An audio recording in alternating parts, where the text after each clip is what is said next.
Баршаларыңызға сәлем. Сіздерге Мұса пайғамбардың мысалында күшті нәрсе үйретейін деп жатырмын. Соңына дейін көріп, лайк басып, достарыңызбен бөлісуді ұмытпаңыздар.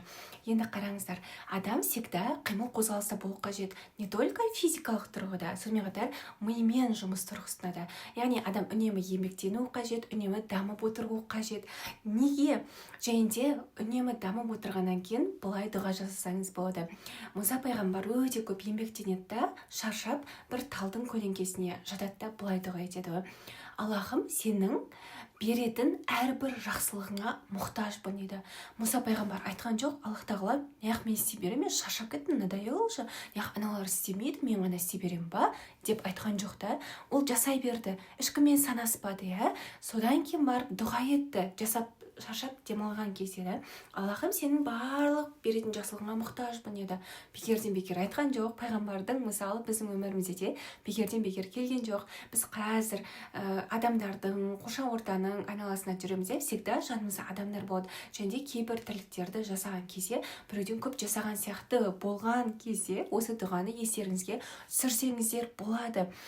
Неге? Өйткені Аллах тағала әрбір жасап атқан нәрсеңіздің, талпынысыңыздың жемісін всегда береді. Тура сол жасап атқан нәрседен болмаса да басқа жағынан береді. Енді бұл жерде опасный бір сәт бар, қауіпті сәт бар да.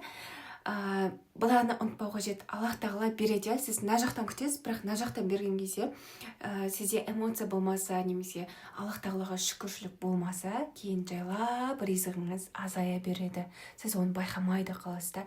Сондықтан да сіз надан результат көріп жатқан жоқсыз. Басқа жерден өзінен өзі мысалы айтайын, сіз көп еңбектедіңіз, яқтан 1000 теңге ғана берді, сол еңбегіңізге.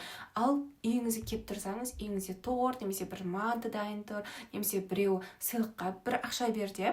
Бұл барлығын беріп жатқан ол адам емес. Аллах тағала ол адамдардың жүрегіне салады, соларды адамдарды себепкер етіп Аллах тағала береді.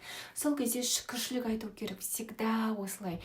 Неге? Өйткені сіз шүкіршілік айтпай, то мен мына жақтан мынандай ақ көрдім ғой деп анау жарайды, торт беріпті, манты беріпті ғой деген сияқты естіп жүрсеңіз, ризығыңыз жайлап төменде береді. Ол өте опасный нәрсе да. Сондықтан да бір нәрсені істеген кезде, Аллах тағала басқа жақтан беріп жатқан кезде шүкіршілік айтуды ұмытпаңыздар всегда. Өйткені жасаған қарымтаны Аллах тағала міндетті түрде береді. Оған ешқандай күмәндарыңыз болмау қажет. Және де мен де өз мысалымды айтайын. Мысалы, мен таргет реклама жүремін да, бір определенный киімді өтпей жатқан, бір тұрып қалған дегенде киімнен ұзақ уақыт сатылмай жатқан киімді берем да. Ол рекламадан болмаса да, мысалы берем, 1-2 минуттан кейін бір сатып алушы келеді да, клиент келеді да, именно соны сатып алып кетеді. Сонда сұраймыз, таргеттен ма десек, жоқ дейді да. Сонда Аллах тағала именно сол мысалы таргеттен жіберіңіз, мен таргеттен келген клиентпін деп келмесе де басқашалай басқа адамдар жүреді да. Бұл енді мысал ретінде айтып жатқаным ғой. Сондықтан да всегда ризықты беруші Аллаға шүкіршілік айтыңыздар. Неважно ол ризық қай жақтан келсе де. Видео сіздерге пайдалы, түсінікті болды деген ниеттемін. Достарыңызға таратуды ұмытпаңыздар. Баршаларыңызға сәлем алейкум.